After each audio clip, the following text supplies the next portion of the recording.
Queridos, graça e paz da parte do nosso Senhor e Salvador Jesus Cristo.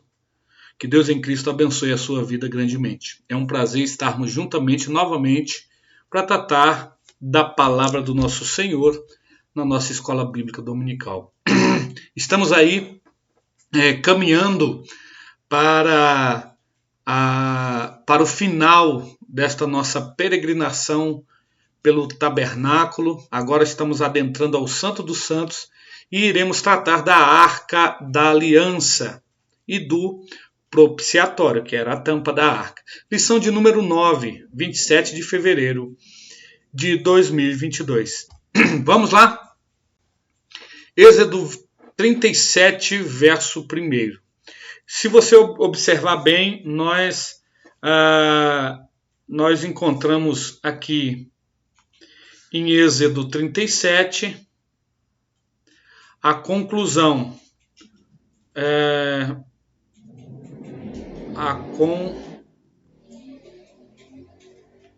a conclusão do trabalho, tá ok?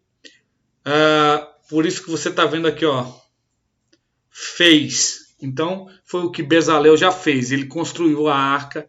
A gente já falou da madeira do cetim, já falamos de diversas, e isso nós não vamos voltar porque hoje essa lição vai nos exigir um pouco mais de tempo. E aqui em Êxodo 25,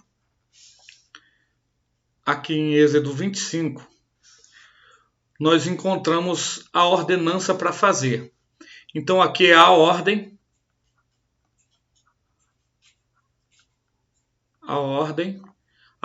para fazer, ou seja, como teria que fazer a arca, e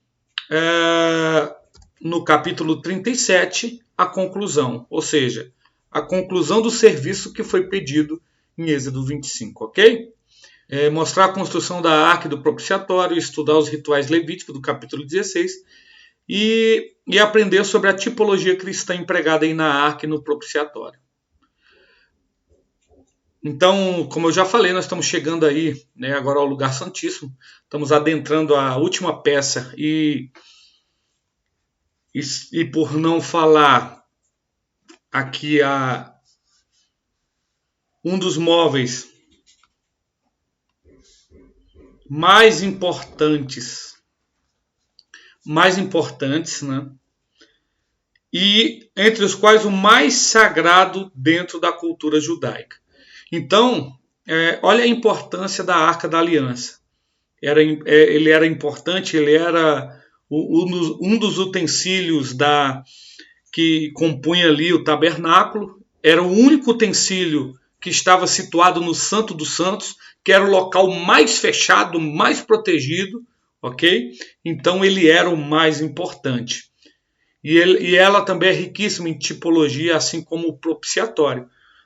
De antemão, já quero falar para você aqui, para ganharmos tempo, que o propiciatório nada mais é do que a tampa da arca. Nós vamos ver aqui como era essa tampa. Certo?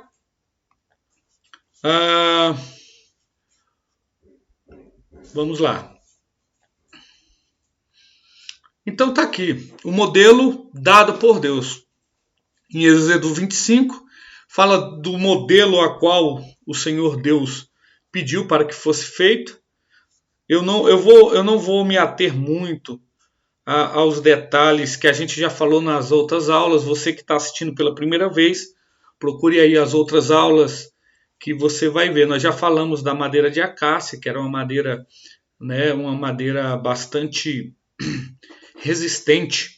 Quando ela era revestida de ouro, se você pegar qualquer metal e colocar sobre a madeira, se a madeira for fraca, ela queima.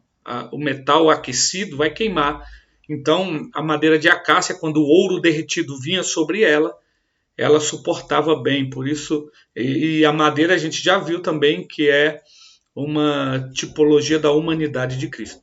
Revestida de ouro, já falamos, ouro de ouro puro, que é a divindade de Cristo. As argolas, né, que são essas argolas aqui para o transporte, já falamos sobre elas também.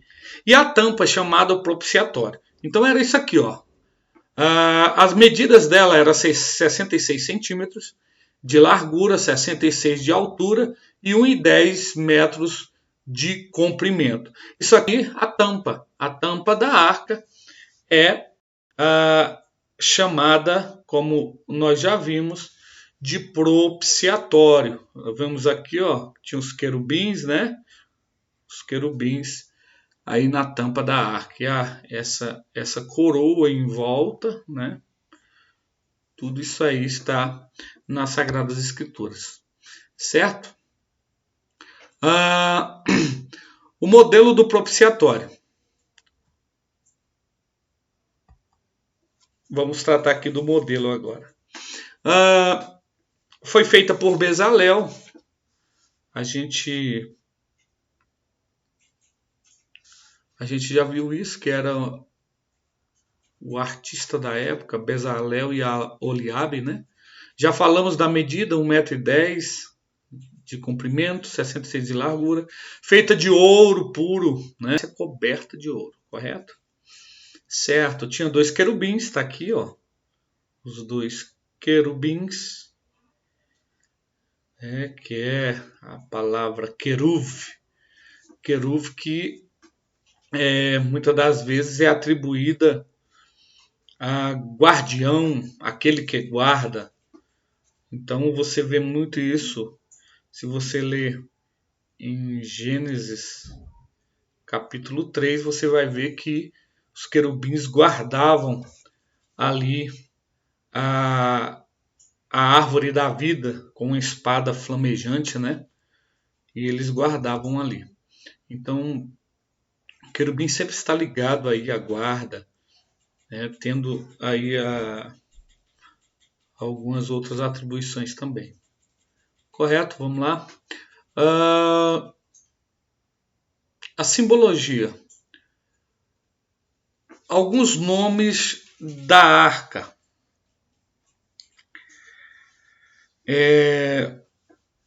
Você vê, a gente observa isso,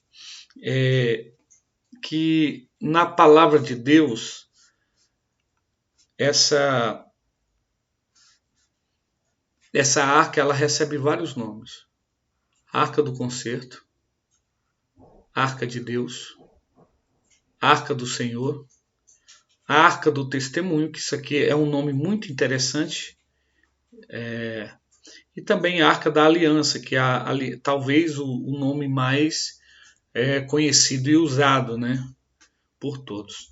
Propiciatório significa propício, favorável, né? Assim sendo, representava a misericórdia de Deus. Então, propiciatório representava a misericórdia de Deus à luz de Lucas 18. É interessante a gente falar aqui acerca da arca. Se você olhar nas Sagradas Escrituras, você vai ver algumas citações acerca da arca. Por exemplo, a Bíblia diz que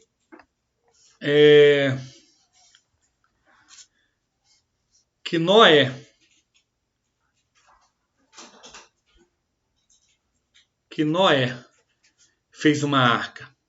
A Bíblia diz também que Moisés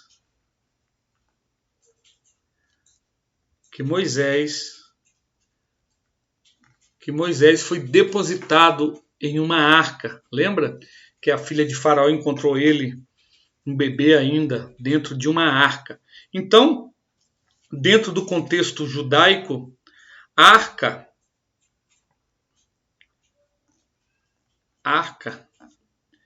é igual a caixa. É igual a caixa, baú ou cofre.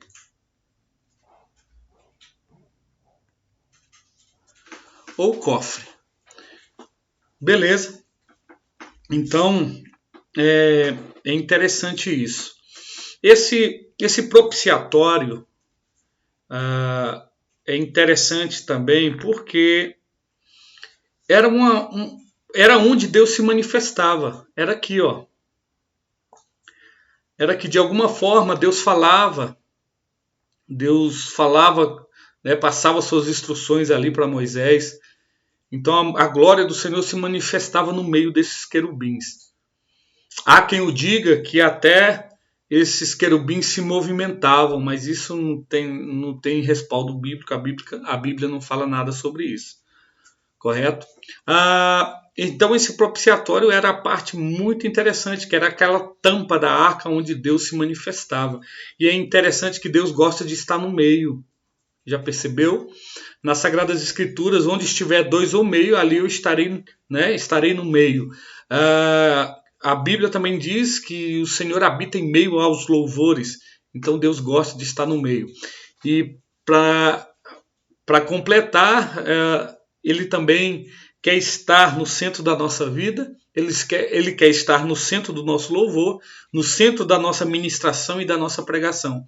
Por isso que a nossa vida tem que ser cristocêntrica, colocando sempre Cristo no centro. Coloque Cristo no centro das suas decisões, no centro da sua vida, que vai tudo bem. Vamos lá. Vamos continuando. Falamos aí da arca, falamos do propiciatório. E agora vamos falar do conteúdo da arca. Vamos ver o que tinha aí dentro. O interior da arca. Isso aqui também é muito interessante. A arca continha 3 itens. Quais são eles? Você sabe aí? Vamos lá, os 10 mandamentos, né? Os 10 mandamentos. 2, a vara de Arão que floresceu. E 3, né? O vaso com maná. E para que você saiba, às vezes a gente vê aí muitas imagens que tem um pote de barro, né? Mas esse vaso aqui ele era de ouro. Se você observar que esse vaso era de ouro. De ouro. Como é que você...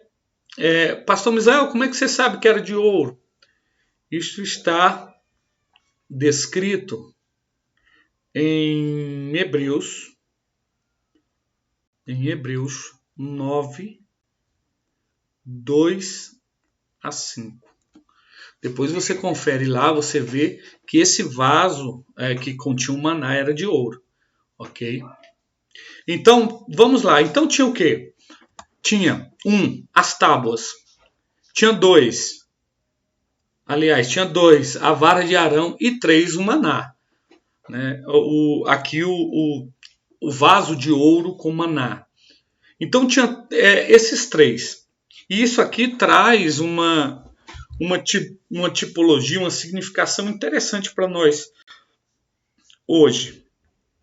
Vamos ver aqui, olha. Por exemplo,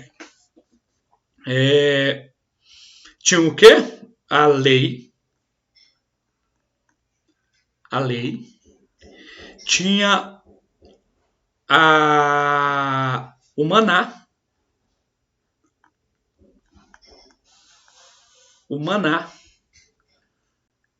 E tinha a vara de amendoeira.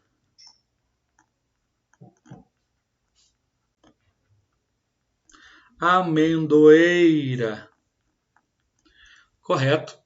Tinha esses 3 objetos.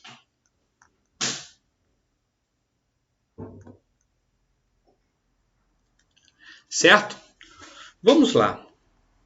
Entenda comigo, acompanhe aqui o raciocínio. Aqui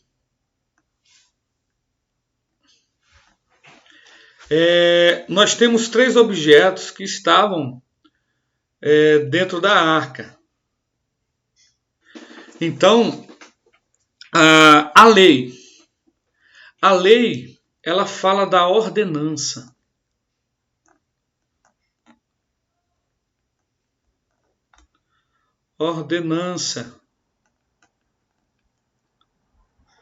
fala da ordenança. O maná fala de alimento. Alimento. Vai desculpando a letra aí, porque eu estou me habituando ainda a escrever aqui na tela, tá? Aí fica parecendo que eu estou escrevendo em língua estranha, mas dá para entender aí. Então o maná fala de alimento e a amendoeira fala de promessa.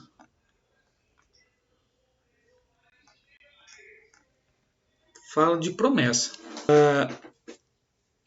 Olha que interessante. Vamos lá.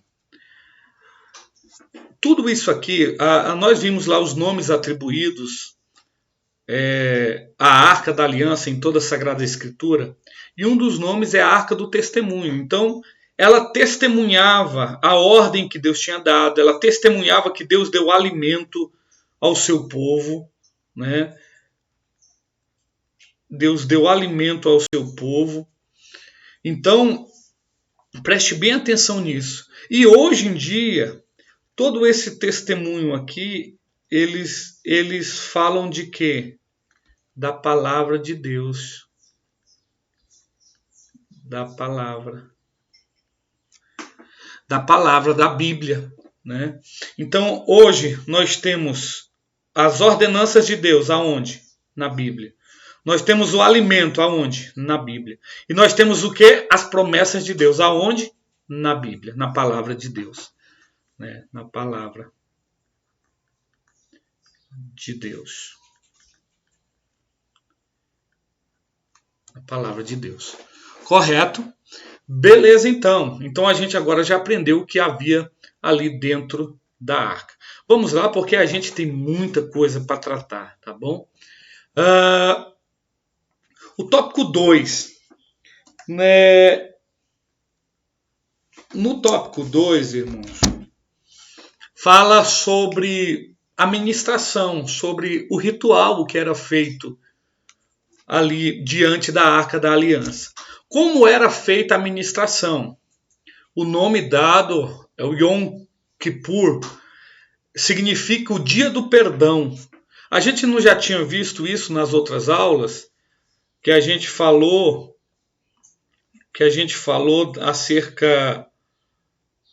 acerca do dia que o sacerdote entrava o sumo sacerdote entrava uma vez por ano. A gente não falou isso? Pois é, era no dia da expiação, né? O dia da expiação ou então dia do perdão. Eram os dois nomes aplicados a esse dia uma vez por ano. Aí, o que acontecia? Como era feita essa ministração? O sumo sacerdote primeiro tinha que tomar banho. Ele tinha que se purificar, né? Antes do ritual e vestir as vestes sacerdotais. Depois eu vou trazer aqui para você uma imagem para você conhecer um pouco mais das vestes sacerdotais. Primeiro sacrificava um novilho para si e sua família. Então, primeiro ele cuidava da sua comunhão, né? Olha que interessante. Então, primeiro cuide da sua comunhão com Deus, tá? Depois, antes de ficar apontando os outros. A Bíblia fala para a gente tirar primeiro o argueiro que está no nosso olho para depois tirar a do irmão. Cuidado, irmão, com isso. 4. Era queimado um incenso cheiroso. Levítico 16, 11 a 14. Depois lançava sorte sobre 2 bodes. Aqui nós vamos gastar um pouco mais de tempo mais para frente, porque esses 2 bodes aqui é um motivo de muita discórdia teológica, né? Nós vamos ler isso mais para frente, tá bom? É Levítico 16, 7 a 8. Isso aqui é, como se diz, dá pano para manga. Nós vamos ver um pouco sobre isso mais para frente. Sacrificava e borrifava o sangue sobre o propiciatório. Então, o que é o propiciatório? É a tampa da arca, né? Aqui você pode ter uma curiosidade que eu mesmo tive. Eu falei, meu Deus, como é que era isso, né? Nesse ritual, jogava o sangue, espargia sangue sobre o propiciatório. Então, essa arca devia estar muito suja, com sangue podre, com tanta coisa. Mas não, irmão. É claro que não. Deus não gosta de sujeira, não. Né? O que acontecia? A glória do Senhor invadiu o local. Ele recebia ali aquele sangue, ele recebia aquele sacrifício e todo o ambiente ficava limpo. E esse incenso aqui também afastava as moscas, os insetos do local. Né? Tudo muito bem pensado, é tudo feito pelo nosso Criador, tudo, né, tudo no seu devido lugar. Colocava a mão sobre o outro e enviava ao deserto. É esse aqui, essa é uma questão que a gente vai ver logo após aqui que está em Levítico, tá bom? Vamos lá. Aqui, ó. É isso aqui. É isso aqui, ó. A veste sacerdotal era isso. Ele tinha que tomar banho. A mitra era que ficava na cabeça. Tinha também a coroa, né? As pedras sardônicas, também conhecida como urim-tumim. O peitoral, o cinto, o éfode, o manto e a túnica. Esse peitoral aqui, ele é muito interessante. Isso aqui dá uma aula inteira para a gente tratar disso aqui. Porque eram umas pedras, né, que simbolizavam as tribos de Israel. E quando o Senhor queria consultar, quando o sacerdote queria consultar que tribo, e acendia uma determinada pedra dessa que indicava a qual tribo o Senhor estava falando. Quando você vê ali, nós vamos ler isso aqui mais à frente, que fala do bode, dos 2 bodes que o povo trazia e que era tirada a sorte. No Antigo Testamento, quando se fala em sorte, fala em urim-tumim. Urim-tumim era 2 pedras que existiam nesta veste sacerdotal que respondia sim ou não. Então essas pedras também elas acendiam, elas davam um brilho a qual o sacerdote obtinha a resposta de Deus. Então, nesse caso, quando vinha os 2 bodes, eles colocavam a mão e falavam, é esse que o Senhor tem escolhido, e uma pedra que deveria dizer sim, iria acender. Se não acendesse, é esse, sim ou não. E aí era escolhido, era lançado sorte sobre, e assim provavelmente é o que aconteceu. A Bíblia não fala que esses bodes foram escolhidos em urim-tumim, mas a Bíblia fala que foi lançado sorte. Né? E na época, o mais comum era lançar sorte no urim-tumim. Né? Era assim que eles faziam. Certinho? Vamos prosseguindo.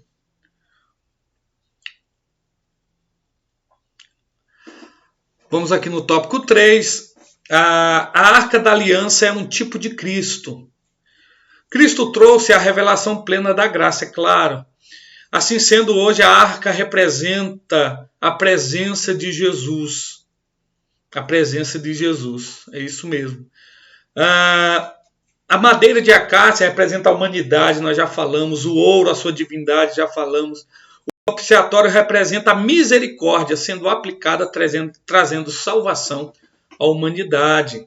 Então, pessoal, hoje não adianta a gente ver as pessoas aí colocando em corrente, pega uma réplica da Arca da Aliança, coloca no púlpito e aquela coisa toda. Ei, isso não adianta mais nada. Por quê? Porque hoje, nessa época sim, porque isso era um tipo de Cristo. Mas Cristo já veio, então quando o antítipo veio, o tipo sai de cena. Então não adianta mais. você colocar uma cruzinha no pescoço, na pulseira, no colo. Não adianta nada disso, não vai trazer proteção, não vai trazer nada para você, tá bom? E sim, se você abrir o coração e deixar o Espírito Santo fazer morada, aí você vai ver a transformação na sua vida. Correto?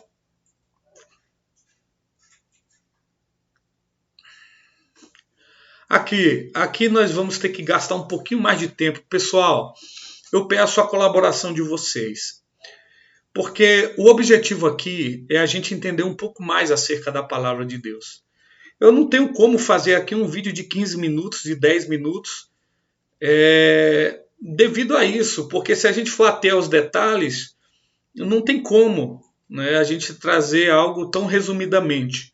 Em outras ocasiões, sim, até que em algumas lições a gente consegue resumir ao máximo para você, mas algumas requer um tempo maior. Então, vá até o final, assista o vídeo, tá bom?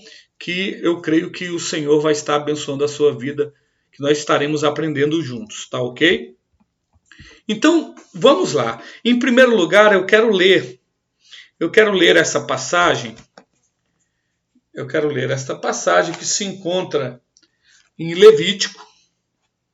Preste atenção, abra sua Bíblia aí comigo, acompanhe.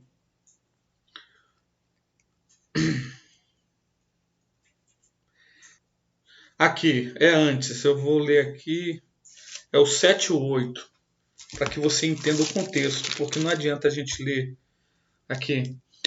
Também tomará ambos, aqui o Arão já ofereceu o novilho pela sua família, por ele e sua família. Também tomará ambos os bodes,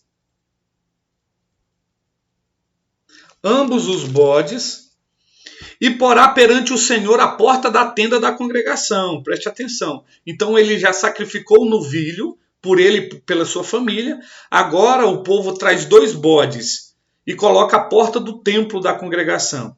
E Arão lança sorte, isso aqui foi o que eu falei, provavelmente sobre Urim-Tumim, sobre os 2 bodes.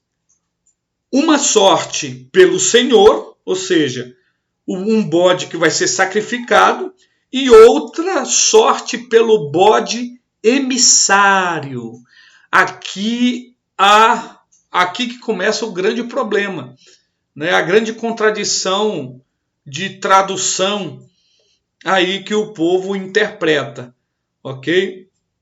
Deixa eu continuar. Então Arão fará chegar o bode sobre qual recair a sorte pelo Senhor e oferecerá para expiação do pecado. Esse será imolado, né? Será sacrificado. Mas sobre o que cair, a sorte sobre o bode emissário, apresentar-se-á vivo perante o Senhor, para fazer expiação com ele, para enviá-lo ao deserto como bode emissário. Olha só, essa minha tradução é revista corrigida, tá? Almeida, revista corrigida. É a que eu mais gosto de usar. Pesquisando, se você pesquisar nessa Bíblia aqui, que é a Bíblia de Jerusalém, ela vai trazer uma visão diferente. Ela vai trazer como Azazel, que está aqui, né, que eu trouxe aqui para você. Aqui, ó. Azazel. E aí refere-se a esse Azazel como um demônio. Então, vamos lá. O que acontece? Eu vou trazer aqui para você algumas... essa tradução desse nome aqui, na verdade, é muito incerto. Nós temos apenas conjecturações. E uma dessas é essa, ó. Deixa eu colocar uma outra cor aqui, porque essa aqui está muito ruim.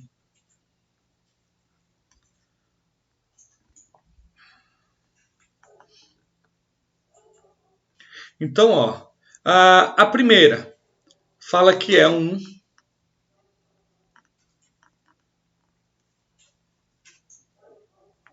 demônio. A primeira fala que é um demônio. A segunda fala que a tradução correta para essa palavra Azazel significa remoção. Remoção. A terceira fala que é penhasco. Penhasco. E a quarta fala que é lugar deserto.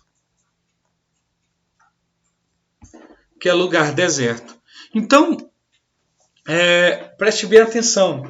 Esta palavra, eu gostei muito da posição do autor da nossa revista, que ele fala, que ele traz que não tem uma tradução correta, né, para esta palavra. Uma tradução, né, que sejam de comum acordo de todos.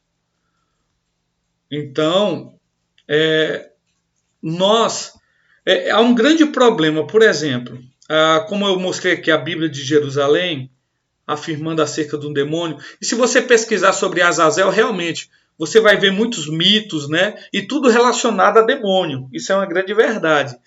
Para vocês, então, pessoal, se a gente pegar aqui e acreditar que esse emissário, esse bode, era Azazel, e a gente relacionar isso com o demônio, nós vamos ter alguns problemas aqui. O primeiro, em Levítico 17, vou colocar até aqui, Levítico 17, 7.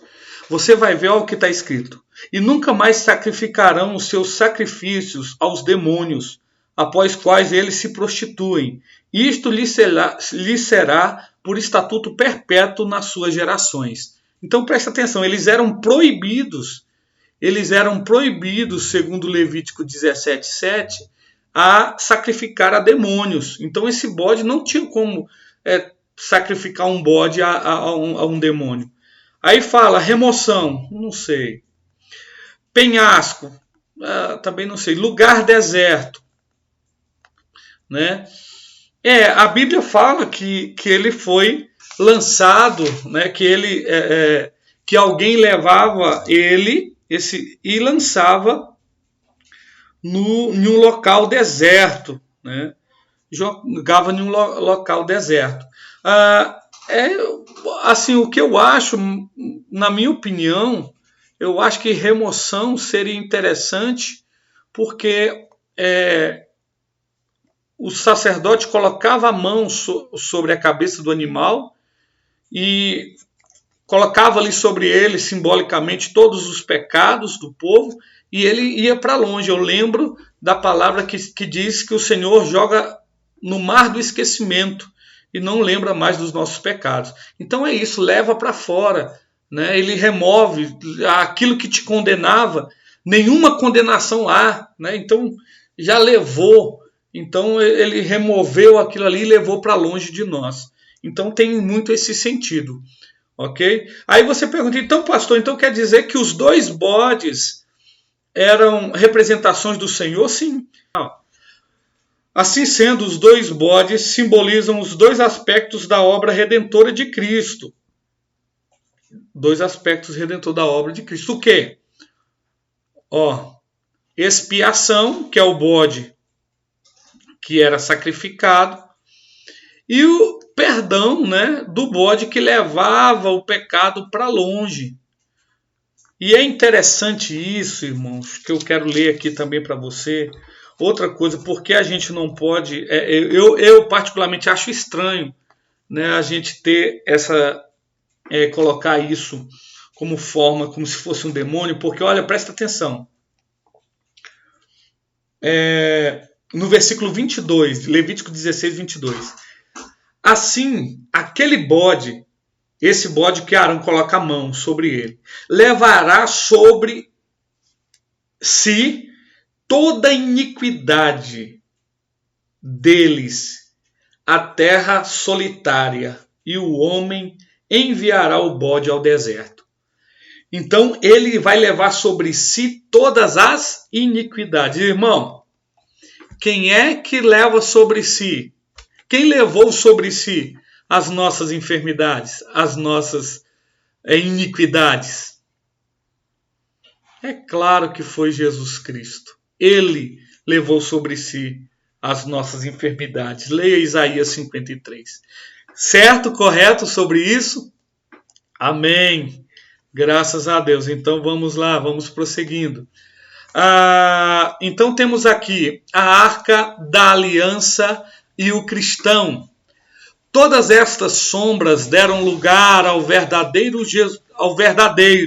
Jesus é o único Salvador e hoje age efetivamente em meio ao seu povo, através da sua palavra. O tipo deu lugar ao antítipo. Isso aqui é maravilhoso. O tipo deu lugar ao antítipo. Então, qual é o mais importante?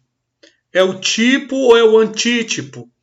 Irmãos, é claro que é o antítipo, porque o tipo é uma representação, o antítipo é o real. Então, a arca era um tipo de Cristo, e Cristo é o antítipo, que é o real, a qual a arca representava a presença de Deus em meio a todo o povo.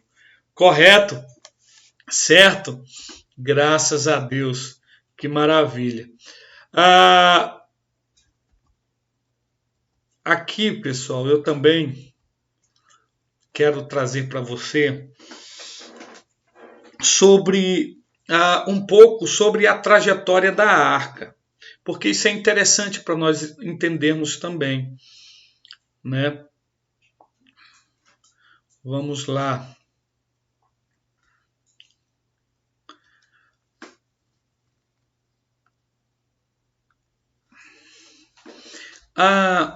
Deixa eu mudar de cor aqui.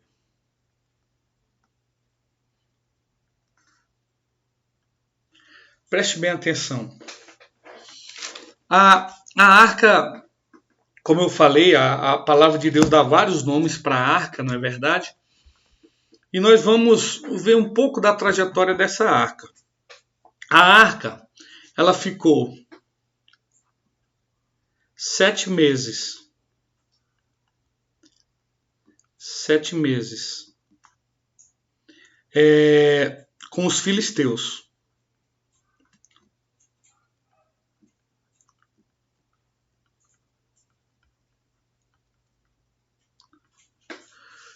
Ficou 7 meses com os filisteus. Como eu já falei aí, vai desculpando a letra, até a gente acostumar aqui. Ela ficou também em Bet-Semes. Em Bet-Semes.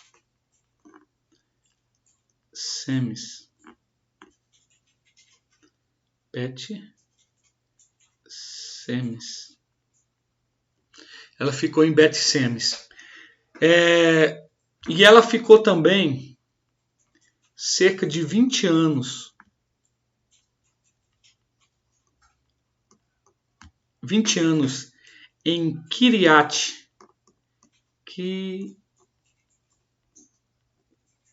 Kiriat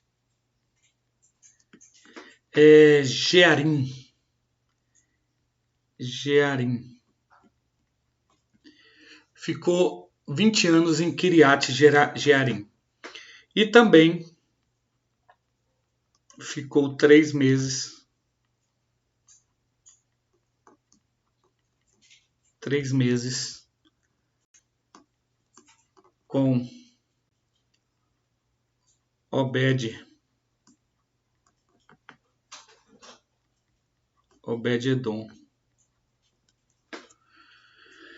Então, olha só. Ela ficou a trajetória, né? A trajetória da arca. Ela ficou 7 meses com os filisteus. Aí os filisteus, o que acontece?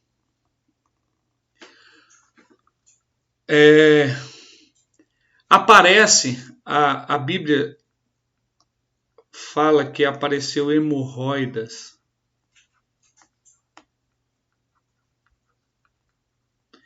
Hemorroidas e uma infestação de ratos.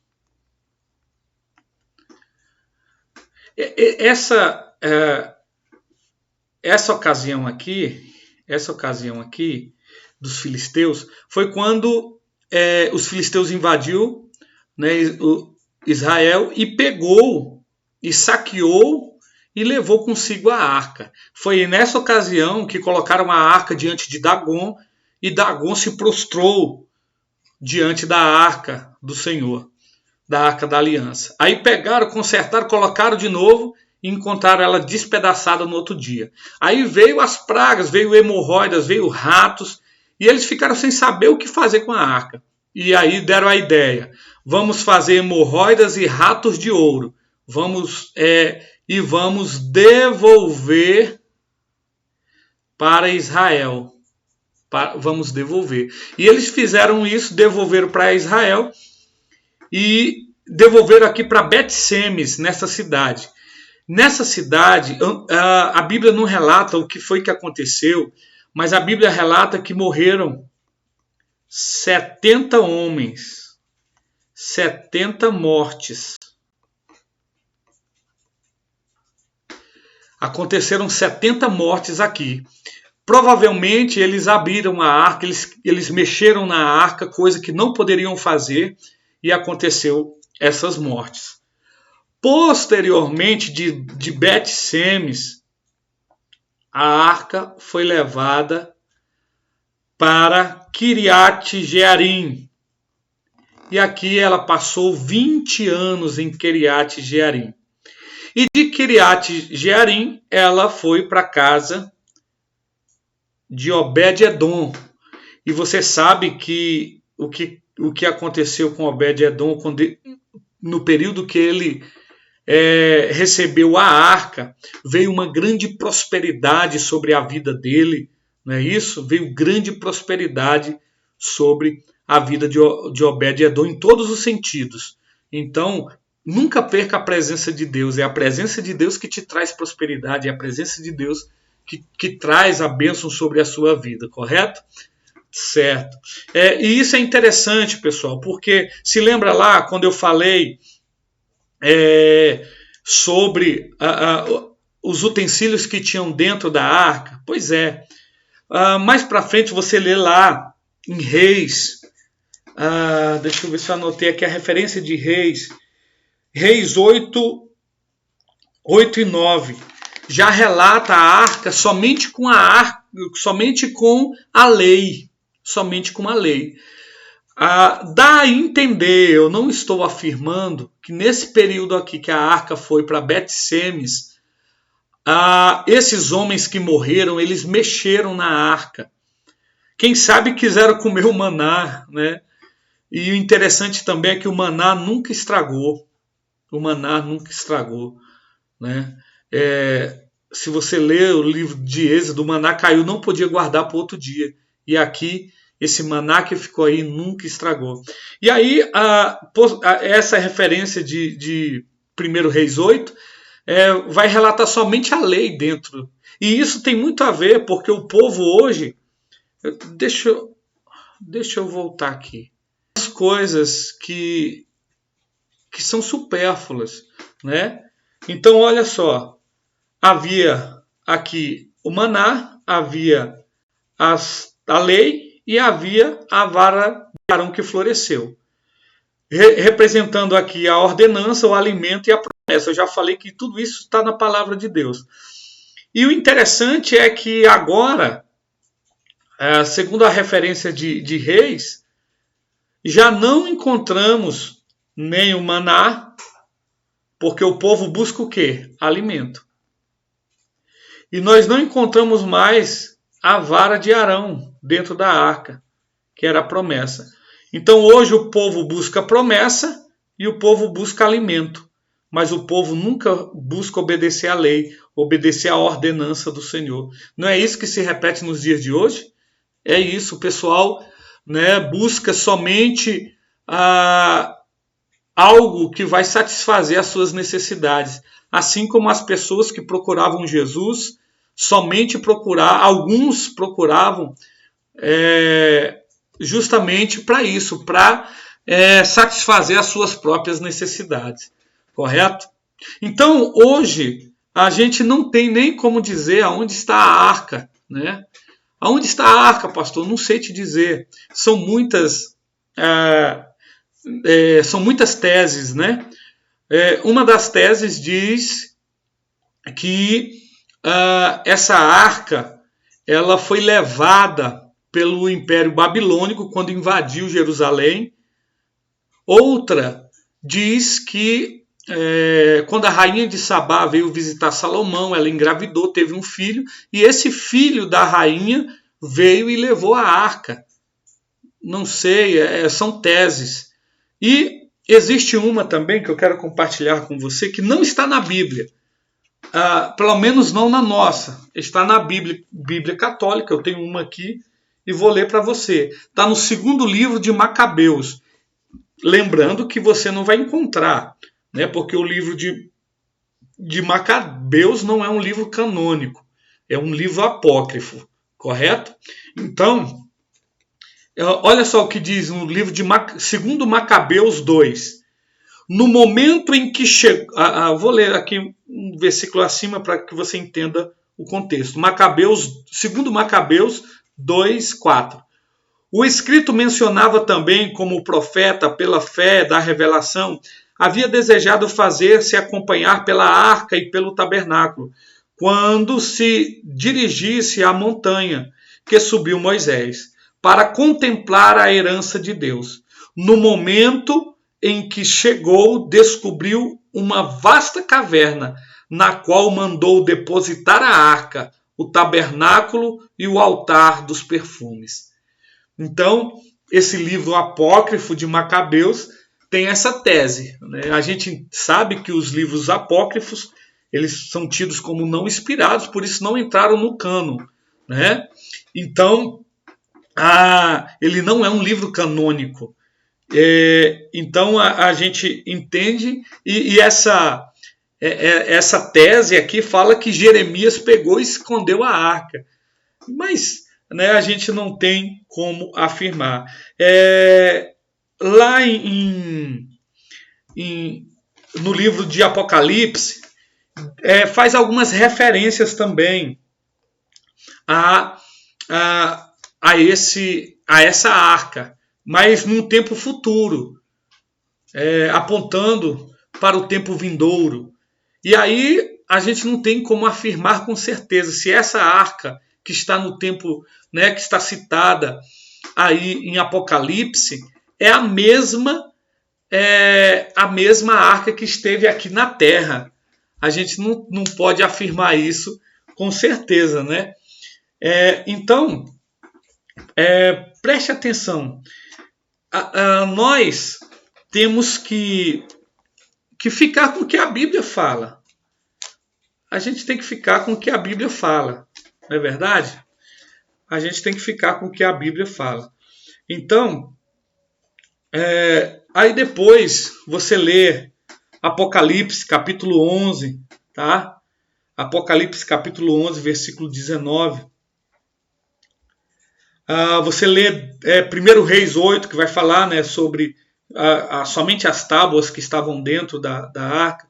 Deuteronômio 31, 24 também são referências interessantes. Apocalipse capítulo 2, versículo 17, você vai ver algumas menções sobre esta arca. Então a gente não pode afirmar se essa arca que tem um sentido escatológico se refere a essa arca, ou então se essa arca que foi feita aqui na Terra é uma figura, é uma réplica da que existe no céu. Então isso fica muito assim no ar, nós não conseguimos responder com clareza acerca disso. Correto? Irmãos, então é isso, que Deus em Cristo abençoe a sua aula. Essa aula tem ricos detalhes a ser tratado, mas o mais importante é isso, que o tipo deu lugar ao antítipo, né? O cristão a arca do propiciatório, aqui é a síntese, e aqui nós vamos fechar com a nossa revisão aqui para você. Você pode modificar, você pode fazer conforme você achar melhor. Certinho? Beleza? Grande abraço, que Deus em Cristo te abençoe grandemente, que a sua aula seja riquíssima e que Deus em Cristo vos abençoe. Grande abraço.